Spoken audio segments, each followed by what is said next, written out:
नया IBN 7 हौसला है।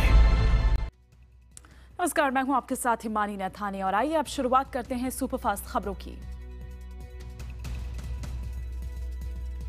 मोगा बस कांड पर आज पंजाब हरियाणा हाईकोर्ट में सुनवाई होगी। दरअसल कुछ लोगों ने अखबारों में छपी मामले से जुड़ी खबरें हाईकोर्ट के चीफ जस्टिस को ईमेल की थी, जिसके बाद कोर्ट ने इस मामले में सुनवाई करने का फैसला किया। आपको बता दें कि पंजाब के उप मुख्यमंत्री सुखबीर बादल की कंपनी की बस में मां और उसकी बच्ची के साथ कंडक्टर और उसके दोस्तों ने छेड़छाड़ की थी। यही नहीं, जब उन्होंने छेड़छाड़ का विरोध किया तो मां, बच्ची और उसके भाई को चलती बस से नीचे फेंक दिया गया। इस खौफनाक वारदात में लड़की की मौत हो गई थी। बादल परिवार की कंपनी की बस में लड़की से छेड़छाड़ और फिर उसकी मौत के विरोध में आज विपक्षी दलों ने मोगा बंद का ऐलान किया है। विपक्षी दलों ने बादल सरकार पर इस मामले में दोषियों के खिलाफ कार्रवाई में देरी करने का आरोप लगाया है। कांग्रेस ने इस मामले में मुख्यमंत्री प्रकाश सिंह बादल के इस्तीफे और उनके परिवार की बस कंपनी बंद किए जाने की मांग की है। पंजाब के मोगा कांड की पीड़ित लड़की का आखिरकार रविवार को अंतिम संस्कार कर दिया गया। 4 दिन से परिवार मृतक लड़की का अंतिम संस्कार न करने पर अड़ा हुआ था। परिवार सुखबीर बादल के खिलाफ FIR की मांग कर रहा था, लेकिन अब परिवार ने सरकारी कार्रवाई को पर्याप्त करार दिया है। सरकार ने कहा है कि बादल की बस कंपनी पीड़ित परिवार को 24 लाख का मुआवजा देगी। पीड़ित परिवार के एक शख्स को नौकरी भी दी जाएगी। वहीं रविवार देर शाम मुख्यमंत्री ने पीड़ित परिवार से मुलाकात भी की। मोगा बसकांड के ठीक पहले की CCTV तस्वीरें बताती हैं कि पंजाब की सड़कों पर सुखबीर बादल की कंपनी ऑर्बिट की बसें किस तरह बेलगाम दौड़ती थीं। स्टेट हाईवे नंबर 16 पर CCTV कैमरे में कैद ये तस्वीरें उसी बस की हैं, जो 29 अप्रैल को हुए मोगा बसकांड की वजह से सुर्खियों में आई। तस्वीरों में साफ दिख रहा है कि तेज रफ्तार से दौड़ रही ये बस कैसे खतरनाक तरीके से गलत लेन में घुस आती है। ये नहीं, सामने से आ रहे एक ट्रैक्टर और एक मारुति कार से टकराने से भी बाल बाल बच जाती है। इसी दौरान टोल प्लाजा से ठीक पहले इस बस में एक आरोपी भी चढ़ा। पंजाब के खन्ना में निजी बस में लड़की के साथ छेड़छाड़ का मामला सामने आया है। लड़की के कंडक्टर से शिकायत करने के बाद भी जब बस नहीं रुकी तो लड़की ने पुलिस कंट्रोल रूम में कॉल कर शिकायत की। पुलिस ने 3 लोगों के खिलाफ मामला दर्ज कर लिया है। बस के ड्राइवर और कंडक्टर को गिरफ्तार कर लिया गया है। छेड़खानी के आरोपी लड़के की तलाश की जा रही है। ये बस मोहाली से लुधियाना जा रही थी। पंजाब में बदमाशों की गुंडागर्दी इस कदर बढ़ गई है कि पुलिस वालों का भी खौफ अब उन्हें नहीं रहा। जालंधर में GRP के एक हेड कांस्टेबल गुरमीत सिंह गिल को गुंडों ने सरेआम पीट दिया। ये नहीं, गुंडों ने उसकी रिवॉल्वर भी छीन ली। इस हेड कांस्टेबल का कसूर ये था कि उसने अपनी बेटी के साथ छेड़छाड़ कर रहे इन गुंडों का विरोध किया था।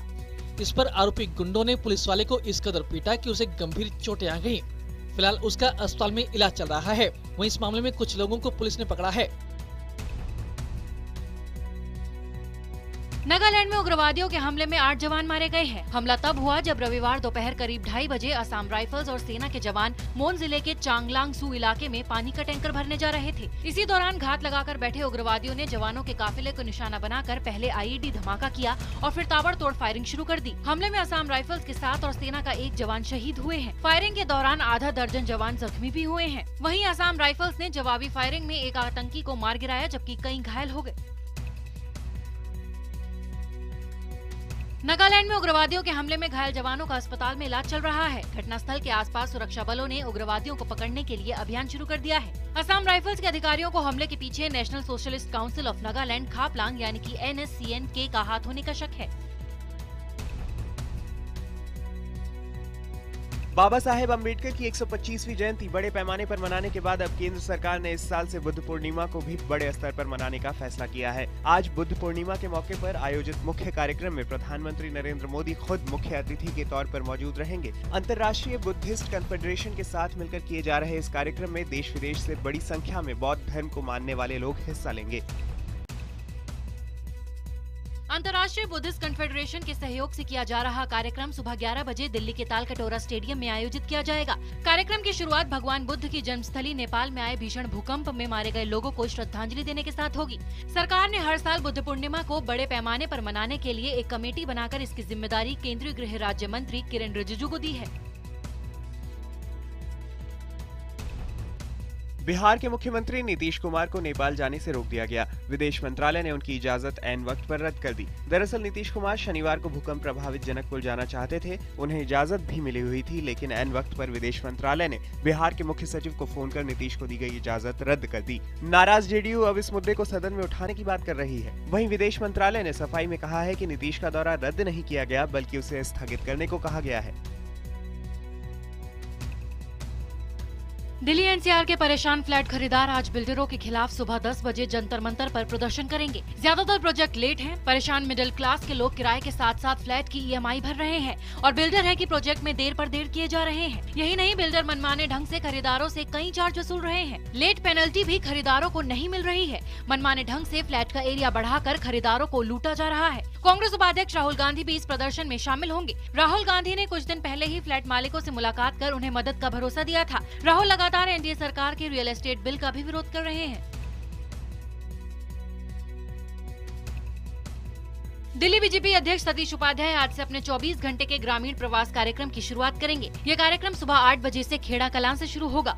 इस कार्यक्रम में सतीश उपाध्याय किसानों के साथ रहकर उनकी समस्याओं को जानेंगे। कार्यक्रम के अंत में सतीश उपाध्याय तिग्गीपुर में रात गुजारेंगे। दिल्ली में मुख्यमंत्री अरविंद केजरीवाल और उपराज्यपाल नजीब जंग एक बार फिर आमने सामने हैं।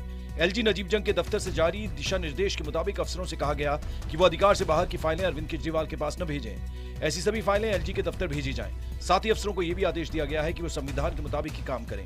एलजी दफ्तर की तरफ से जारी एक प्रेस रिलीज में केजरीवाल से अपना फैसला वापस लेने को कहा गया है।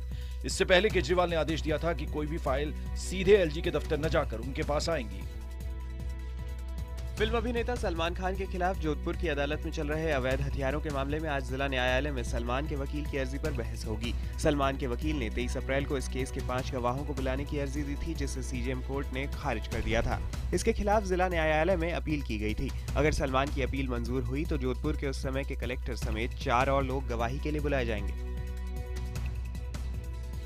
अवैध हथियार के मामले में ही जोधपुर की सीजेएम कोर्ट में सलमान के वकील बचाव में सबूत और गवाहों की लिस्ट पेश कर सकते हैं। 29 अप्रैल को इसी कोर्ट में सुनवाई के दौरान सलमान ने धर्म पूछे जाने पर हिंदू मुसलमान कहा था।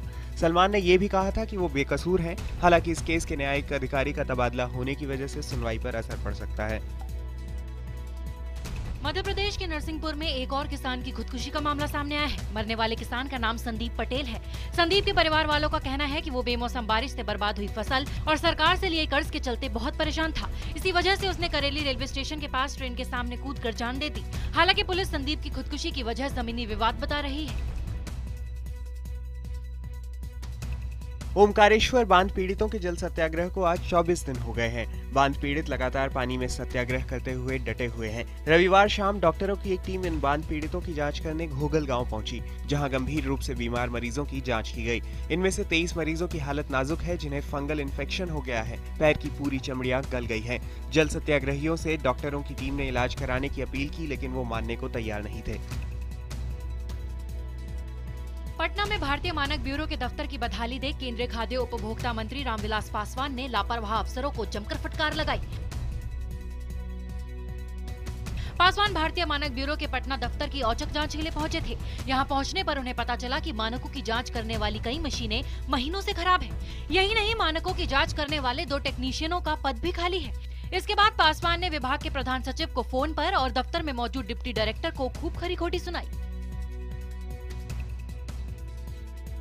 आज सुबह 11 बजे नेटवर्क 18 के नए चैनल ईटीवी न्यूज उड़िया का शुभारंभ किया जाएगा। भुवनेश्वर के स्वस्ति प्रीमियम होटल के चाणक्य हॉल से मुख्य अतिथि मुख्यमंत्री नवीन पटनायक चैनल का उद्घाटन करेंगे। कार्यक्रम में केंद्रीय पेट्रोलियम मंत्री धर्मेंद्र प्रधान और ETV news network head Jagdish Chandra भी मौजूद रहेंगे। उड़ीसा के लोगों को अब हम अच्छा टेलीविजन देखेंगे, अच्छी खबरें, अच्छे ग्राफिक्स, अच्छे मैसेज और गाँव-गाँव और पल पल की खबर, हर कस्बे की खबर, हर शहर की खबर हम उड़ीसा की जनता तक पहुंचाएंगे। बिहार के गया में डॉक्टर दंपति के अपहरण पर सियासत गरमाने लगी है। बीजेपी ने नीतीश सरकार पर अपराधियों के सामने घुटने टेकने का आरोप लगाते हुए डॉक्टर दंपति को 24 घंटे में रिहा करने की मांग की है। इस वारदात से राज्य के डॉक्टर बेहद गुस्से में हैं। डॉक्टरों ने आंदोलन करने की चेतावनी दी है। बता दें कि शनिवार को डॉक्टर पंकज गुप्ता और उनकी पत्नी झारखंड के गिरिडीह में शादी से लौट रहे थे। तब से दोनों का कुछ आता पता नहीं है। यूपी के फिरोजाबाद में शादी समारोह में लड़की के भाई पर नेक के बदले एक शख्स पर गाड़ी चढ़ाकर मार देने का आरोप लगा है। मृतक भवन सिंह के परिवार का आरोप है कि वो शादी में काम कर रहे थे। इसी दौरान उन्होंने नेक के रूप में पैसे मांगे, जिससे लड़की का भाई आग बबूला हो गया और उनके ऊपर गाड़ी चढ़ा दी, जिससे उनकी मौत हो गई। पुलिस ने गाड़ी चालक को हिरासत में लेकर गाड़ी को कब्जे में ले लिया है। हालांकि पुलिस का कहना है कि यह हादसा है और गाड़ी बैक करते समय भंवर की मौत हो गई। शारीरिक रूप से कमजोर होते हुए भी इलाहाबाद के उद्देश्य नाम के बच्चे ने सिंथेसाइजर बजाकर सबका दिल जीत लिया। उद्देश्य के शानदार प्रदर्शन को देखते हुए उसे बच्चों के सर्वश्रेष्ठ पुरस्कार बालश्री से सम्मानित किया गया है। उद्देश्य को सम्मानित करने के लिए शहर में उड़ान नाम से एक खास कार्यक्रम आयोजित किया गया, जिसमें संगीत जगत की नामचीन हस्तियां जुटी। बड़ा होकर उद्देश्य फिल्में बनाना चाहता है। भारतीय बॉक्सिंग फेडरेशन में सत्ता को लेकर घमासान मचा हुआ है। फेडरेशन के सदस्यों ने प्रेसिडेंट संदीप जजोदिया को स्पेशल जनरल मीटिंग में वोटिंग के जरिए हटा दिया। फेडरेशन के 64 सदस्यों में से 57 ने स्पेशल जनरल मीटिंग में लाए गए नो कॉन्फिडेंस मोशन के दौरान वोटिंग की। इसमें जजोदिया 2 के मुकाबले 55 वोट से हार गए। जजोदिया ने इस मोशन का विरोध करते हुए इसे गैर कानूनी बताया। वहीं दूसरे खेमे में अधिकारी नया अंतरिम अध्यक्ष चुनने की तैयारी कर रहे हैं। कल आईपीएल में खेले गए पहले मैच में मुंबई इंडियंस ने किंग्स 11 पंजाब को 23 रन से हराकर जीत की हैट्रिक कर ली पूरी। इधर किंग्स 11 की लगातार चौथी हार है। कल खेले गए आईपीएल के दूसरे मैच में राजस्थान रॉयल्स ने दिल्ली डेयरडेविल्स की टीम को 14 रनों से हरा दिया। आईपीएल के लिए ये मैच बेहद खास था क्योंकि आईपीएल इतिहास का 500वां मैच था। आज आईपीएल में फिर से 2 मुकाबले खेले जाएंगे। पहला मुकाबला शाम 4 बजे से चेन्नई के चिदम्बरम स्टेडियम में चेन्नई सुपर किंग्स और रॉयल चैलेंजर्स बेंगलुरु के बीच खेला जाएगा, जबकि दूसरा मैच रात 8 बजे से कोलकाता नाइट राइडर्स और सनराइजर्स हैदराबाद के बीच खेला जाएगा। टीम इंडिया के कुमार क्रिकेटर सिंगल्स से डबल्स होने की तैयारी में जुटे हुए हैं। रोहित ने ट्विटर पर ऋतिका नाम की लड़की के साथ अपनी फोटो डाली, उसे अपना हमसफर बताया। ऋतिका स्पोर्ट्स मैनेजर हैं और रोहित को करीब 6 सालों से जानती हैं। ऋतिका रोहित का एक भी मैच नहीं छोड़ती हैं, भले ही वो खाली स्टेडियम में हो रहा हो, घरेलू मुकाबला ही क्यों ना हो। एक हफ्ते के तनाव और हिंसा के बाद आखिरकार अमेरिका के बाल्टीमोर में कर्फ्यू हटा लिया गया है। रविवार को बाल्टीमोर के मेयर ने कर्फ्यू हटाने का ऐलान किया। पुलिस कस्टडी में एक अश्वेत शख्स की मौत के बाद बाल्टीमोर में जबरदस्त हिंसा भड़क उठी थी। 27 अप्रैल को जबरदस्त आगजनी और तोड़फोड़ के बाद बाल्टीमोर में 28 अप्रैल को कर्फ्यू लगाया गया था। हिंसा रोकने के लिए प्रशासन ने बाल्टीमोर में 3000 से ज्यादा सुरक्षाकर्मी भेजे थे, जिन्हें अब वापस बुलाया जाने लगा है।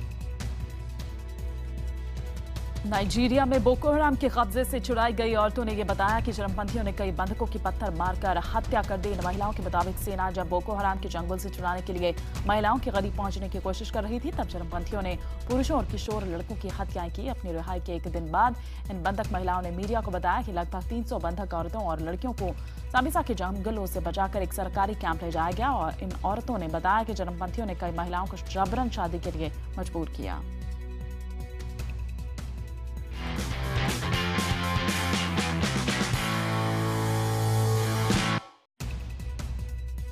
रविवार को नई दिल्ली में 62वें नेशनल फिल्म पुरस्कार दिए गए। कंगना रनौत को उनकी फिल्म क्वीन के लिए बेस्ट एक्ट्रेस का अवार्ड दिया गया। कन्नड़ एक्टर विजय कुमार को फिल्म नानू अवानाला अवालू के लिए बेस्ट अभिनेता, जबकि डायरेक्टर विकास बहल की फिल्म क्वीन को बेस्ट हिंदी फिल्म का अवार्ड दिया गया। वहीं विशाल भारद्वाज की फिल्म हैदर ने 6 अवार्ड अपने नाम किए। मोस्ट पॉपुलर फिल्म के लिए मैरी कॉम को अवार्ड मिला है। इस बीच दादा साहब फाल्के पुरस्कार शशि कपूर को दिया जाना था, लेकिन खराब सेहत की वजह से वो नहीं आ सके। 15 मई को रिलीज होने वाली उनकी फिल्म बॉम्बे वेलवेट को सेंसर बोर्ड ने ए सर्टिफिकेट दे दिया है, लेकिन फिल्म के निर्देशक अनुराग कश्यप ने ए सर्टिफिकेट और 4 कट के प्रस्ताव को ठुकरा दिया है और तय ये किया है कि वो बोर्ड के फैसले के खिलाफ रिवीजन कमेटी में जाएंगे। अपनी फिल्म हमारी अधूरी कहानी का काम खत्म कर विद्या बालन अपने पति सिद्धार्थ रॉय कपूर के साथ छुट्टी मनाने एक हफ्ते के लिए हिमालय की ओर निकल गई हैं। दरअसल विद्या का कहना है कि वो लगातार काम करके इतनी थक चुकी थी कि उन्हें एक ब्रेक की जरूरत थी। ज़ोया अख्तर की फिल्म दिल धड़कने 2 के लिए खास वीडियो शूट किया जाएगा। तकरीबन 3 मिनट का ये वीडियो रीमा कागती के निर्देशन में बनेगा। वीडियो में फिल्म के कास्ट अपने परिवार के किसी सदस्य के साथ अपने रिश्तों के बारे में बात करते नजर आएंगे। आने वाली फिल्म बॉम्बे वेलवेट में अनुष्का शर्मा ने एक क्लब में गाने वाली सिंगर रोजी का किरदार निभाया है। अपने जमाने में रोजी कही जाने वाली लेजेंड एक्ट्रेस वहीदा रहमान से अनुष्का ने मुलाकात की। अनुष्का ने ट्वीट किया, रोजी से मुलाकात, सुपर टैलेंटेड वहीदा जी से मिलना हुआ। खबर है कि 17 अप्रैल को पाकिस्तान के सिनेमाघरों में रिलीज हुई हिंदुस्तान की सबसे यादगार फिल्म शोले वहां के दर्शकों पर अब भी अपना जादू चला रखी है। बताया जा रहा है कि पाकिस्तान में भी ये फिल्म अच्छा खासा बिजनेस कर रही है।